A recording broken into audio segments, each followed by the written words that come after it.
ये कहानी बड़ी मज़ेदार है। एक दिन की बात है जब शाम को सारे बच्चे खेल रहे थे। उनकी माँ, उनके बच्चे, आस-पड़ोस के सारे लोग खेल रहे थे। तभी अचानक कुछ आवाज़ आई, जैसे कि झाड़ियों और जंगलों से कोई भूत की आवाज़ हो। और वो भूत ने अपने मंत्र से पहले उसकी माँ को बस में किया। फिर उसकी माँ को अपने ओर खींचने लगा और उसको पैर आसमान में उछालने लगा। फिर उसकी बेटी को एक थप्पड़ लगा, फिर उस पर जादू किया। फिर जादू उस पे थोड़ी बहुत काम कर रहा था। फिर उसके आँखों में जादू किया। फिर भूत एकदम से आकर उनकी माँ को मारा। वो बेहोश हो गई उसकी माँ। फिर उसकी माँ बेहोश हो गई। फिर उसकी बहन को भी मार दिया। अब वो भूत उस बच्चे के पीछे पड़ गई और वो उसके पीछे भागने लगी। फिर वो लड़का काफ़ी कोशिश करने के बाद अ, किसी तरह भूत का पीछा छुड़ाकर अपनी माँ और बहन को बचाने के लिए आया।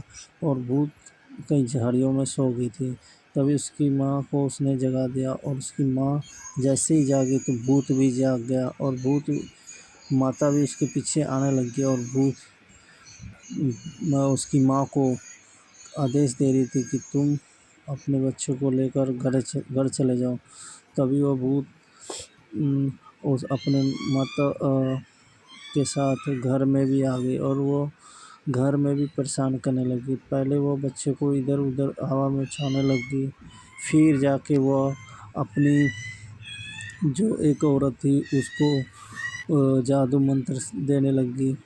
फिर कुछ मंत्र अपने को भी दिया और वह चल कर आई।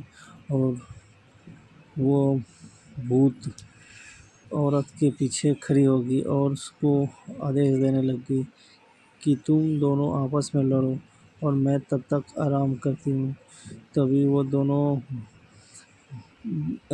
माँ बेटी आपस में लड़ाई करने लगी और बच्चा सब कुछ देख रहा था। बच्चे को नींद आ गई और वो जाकर सो गया। तभी भूत को भी नींद आ गई और वो भी सो गई। तभी दोनों माँ बेटे